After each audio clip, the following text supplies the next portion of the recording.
Hi, everyone, and welcome back to the next episode of TILLY. I'm your host, Marissa Zeppieri. A lot of you already know me as Lupus Chick. If you're new to TILLY, TILLY is brought to you by the Lupus Foundation of New England.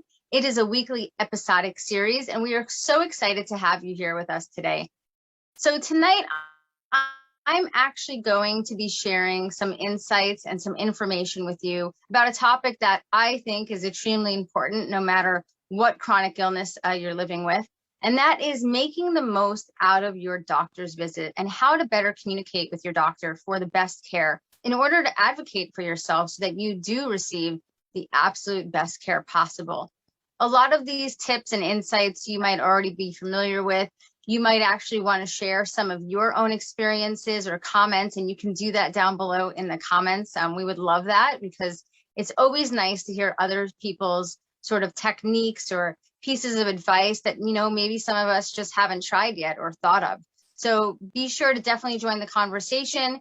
You can join in the comments below. I'm going to share just some overall tips and techniques, and I'm going to also share some things that have worked for me. So let's get into it. We all deal with a lot of different doctor's appointments. They're a very large part of our life. We have typically we have a lot of different specialists that we work with. So it's really important in that short amount of time that we are with the physician that we're able to make the most out of it. So let's get started. So this first tip actually has a couple of parts. Let's kick off with the beginning of your doctor's appointment. So according to the Journal of the American Medical Association, patients typically have an average of 23 seconds to start talking about what this visit is about or what they want to discuss before a physician will interrupt them. So you already know we already have such a short amount of time in our doctor's visits. So we really need to get to the most pressing information first, right? So this is why I think some of the work before you actually get into your doctor's appointment starts at home. Now, a lot of you, if you follow us, you know that I talk about journaling a lot, and here's why. Let's say you're going 4 to 6 weeks between your next visit, right? I tend to see my primary a lot more than I see my specialists. It is almost impossible for us, just as humans, whether we had no health conditions or not, to remember every little thing that happened to us. I will most likely forget, let's say, that my blood pressure was extremely high 10 days ago, or that let's see, that I had an increase in fevers for a few days, or that I had a rash. Usually now today I'll take photos of things like that so that I can remember. But this is why it's so important to actually journal, because before you actually get to the doctor's appointment, you can make some notes on what happened over the last couple of months or the last couple of weeks that are the most concerning, that are the most pressing, that you absolutely want to get out at the beginning of the doctor's appointment. So you have to set the tone. That's really important, and you need to be assertive so that you can advocate for your health. Now, you can be assertive in a kind and understanding way. You're just sticking up for yourself, and you're explaining that these are the things that are the most pressing, that are on my mind, that I want to absolutely discuss. So we want to get those out first. Maybe you want to have some blood tests done. Maybe you're having new symptoms. Maybe you feel like you're having side effects from a medication. Whatever the things are, it may be more than one. Be sure to have some notes prepared and set that tone at the beginning of the doctor's appointment. The second tip also comes into play as far as it's very hard for us to remember everything. So when you begin your doctor's appointment, or when you're meeting a physician for the first time, you can ask them, is it better if I bring someone with me if possible to take notes, or would you allow me to voice record the part of our conversation that has to do specifically with treatments or medication? Or if you had watched one of our previous episodes about the Abridge app, which is incredible technology, you can go back and watch that. It actually, if your doctor allows you to record it, it actually transcribes the entire conversation immediately and pulls out your diagnosis, medication, tests that need to be done so that you don't forget, and so that you actually get reminders after the doctor's appointment. So it's very difficult for you to remember the entire conversation, And the neat thing about having it recorded or using an app like a Bridge is you don't have to actually repeat it to your family members, your spouse, your caregiver. You can actually just send them a copy of the transcription or the recording. The next tip is actually about providing narrative responses to your physician if they ask you a close-ended question. For example, have you been having trouble breathing? Well, we could answer yes or no, but that leaves so much that's unsaid. So instead of, for me, since that's an issue that I commonly have, just saying, yes, I have, I could say something like, well, I've noticed that it's gotten worse since the weather changed, or when I'm going up and down the stairs, or if I'm on my feet for a long time, or if I was around my friends' animals for more than 15 minutes. It gives them a little bit more information rather than just a yes or no. And I can keep going. You know, I notice when I go up 1 or 2 flights of stairs, I'm really out of breath, and it lasts for about 15 minutes, and I get a, you know, sort of a squeezing pain in my chest. I'm giving them much more information than rather just a yes or no. The next thing we want to talk about is asking for clarification. You might have addressed 3, 4, 5 different issues at your doctor's visit. You may have talked about different side effects, different treatments that you're on, or different treatments that you may be trying, different medical procedures, and there might be some areas that you have some questions. And it is okay to advocate for yourself and ask more questions, ask for clarification. Let the doctor know, I don't completely understand this. Can you explain these tests more to me? If this is a new treatment, can you explain the common side effects? Can you explain to me why you're giving this to me? Is this specifically for the chronic illness or the disease that I have? Or is this something that, you know, doctors have used in other cases, even though it necessarily wasn't made for that chronic illness, but it seems to work on these specific symptoms? So don't feel bad about asking questions. You feel a lot better once you leave there having more information. Another important thing to remember, has something new been happening? This has happened with me in the past, and honestly, I didn't even put 2 and 2 together at times thinking that it had anything to do with the lupus. But there are times when I saw things like over and over again in my journal, and I thought, this is interesting. I've never had this before. And for me, it was a new symptom. Even though I've had lupus for 20 years, I never really associated it with the lupus because it had never happened to me for the first 10 or 15 years.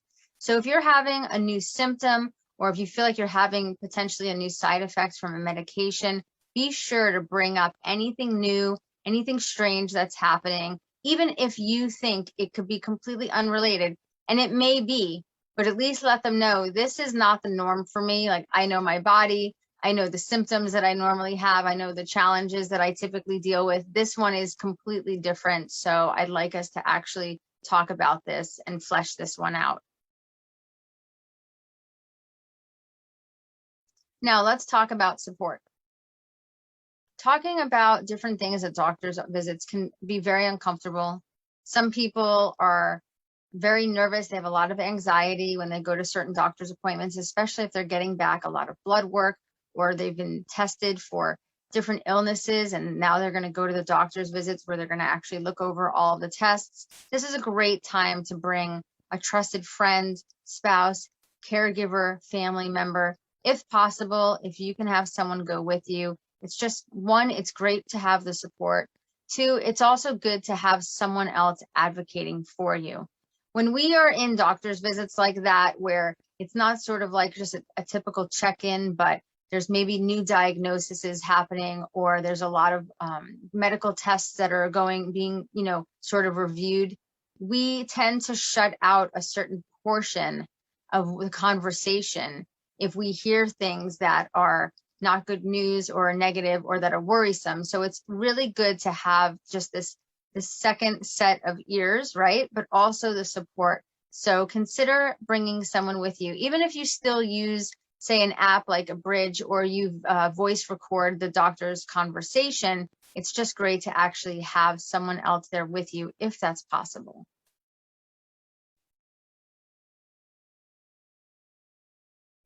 So another piece of advice, and this may seem so simple, you may be wondering, why is she even telling me this, is just to be completely honest. And here's where I'm going with this. There may be things that you don't really want to share with anyone. Maybe you smoke. Maybe you smoke more than you put down on your paper. Maybe you drink more than you put down on a paper. Maybe you're non-compliant with certain medications. You know, years ago, I'll give you an example. I was having a lot of stomach issues, and I tended to not be compliant on one medication because it really always hurt my stomach. So I wasn't taking it as much, and the doctor was wondering why I was still having so many symptoms. But my problem was I was having stomach issues, so I wasn't eating a lot. And then I wouldn't take the medication because I didn't like taking it when I didn't have a lot of food in my stomach because it made my stomach bother me. So it was sort of this vicious cycle, and it sort of just went around and around. But I had to be completely honest with him because he really didn't understand why this medication that was very specific for an issue that I was having was not really working at all. So be honest about how compliant you are on taking your medications, extracurricular hobbies, activities, everything. The doctor is there to give you the optimum healthcare experience and to help you moving forward to make the best decisions of your healthcare, your medication, things like that. They have to know everything that's going on.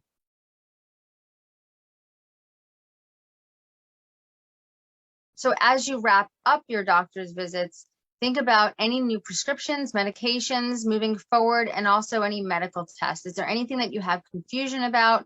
Do you want to learn more about side effects? I have a good friend of mine. She always tells me anytime my doctor gives me a new medication, I always ask the doctor, is this something that you would give your parents? Would you feel comfortable giving your parents this medication? And she's, had some very interesting conversations with her physician just by asking a question like that.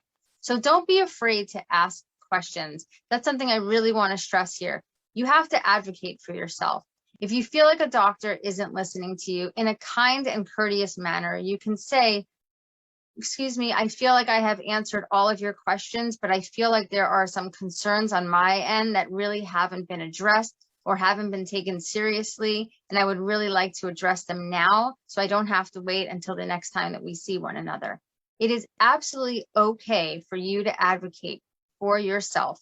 Healthcare is a conversation, and to get great healthcare and the best experience, you have to communicate, the doctor has to communicate, it has to just be a two-way communication. So if you don't feel comfortable asking certain questions and advocating in certain ways, this is where it really does help to have someone there with you that isn't afraid of speaking on your behalf to get those answers and to get the things that you need so that you can get the best healthcare possible. As you're leaving the doctor's visit, whether you ask the doctor, him or herself, or if you ask the physician's nurse or the front reception desk, what is the best way to get in touch with this physician or the physician's nurse? Is it via email? Maybe you have sort of an electronic MyChart system that you can log into and send messages directly, or maybe they prefer that you call and leave a voicemail. But whether you have a question once you leave about a medical test, maybe a new medication that you're starting, if you have a question about a side effect, be sure that you know before that question arises, what is the best and quickest way to actually get in touch with your physician. So I'm sure all of you have some of your own tips and tricks. Those are just a few of mine. We see so many different doctors. I will say that on top of journaling, I do like to keep a folder. Even though we do have an electronic system here where I live in New York, there are other places that I have seen doctors where there is not an electronic system. So I would get printouts of everything and sort of put them in a binder. And that's great if you have to go and meet new doctors and you need to bring medical history and things like that. So staying organized is key. Keeping notes is very important. And then once you do have a doctor's appointment and you're about to go to that doctor's appointment, I would say go back through your notes, go back through your journal and take a look at some of the most pressing issues some of the maybe symptoms that were not there for a while or are new that you absolutely want to discuss, and put those at the top of your list so that you can address those concerns as soon as that doctor's appointment begins. You all know most likely a lot of these tips and tricks, and I'm sure you have some that you can share with us, which would be amazing. So feel free to put them in the comments below. And I do hope that some of these tips helped you. So depending on where you're reading the information from, the average time a physician spends with a patient is somewhere between 17 and 20 minutes. I know some of you might be thinking that's actually longer than your doctor spends. This is an average amount. But think about, for those of us with chronic illnesses or multiple chronic illnesses and diseases happening, we have so many different things that we typically need to discuss. That time frame can go by like that. So be sure to have your notes with you, have your most pressing concerns written down so you can start that conversation and that visit off right away so that you know you're going to get those questions answered. And if you can, record the conversation or have someone else there. If you don't feel comfortable speaking up about certain things, speak to them beforehand, the person that's coming with you, and ask if they can speak on your behalf. Be sure to take notes if you need to, if you're not voice recording it, and make sure you know the steps for moving forward. As you leave, be sure to ask how you can best get in touch with your doctor. And I would love to hear some of your tips. This is something that we all deal with. We all have a lot of doctor's appointments. We need to make the absolute best out of that 17 to 20 minutes. So feel free in the comments below to put some of your tips and tricks. And it was really great to just sort of hang out with you one-on-one for this episode of Tilly. We have some really neat guests coming up in the next couple of weeks. I'm excited to introduce them to you. And I really look forward to having you here with us next Tuesday night. Thank you so much and have a great night. Take care.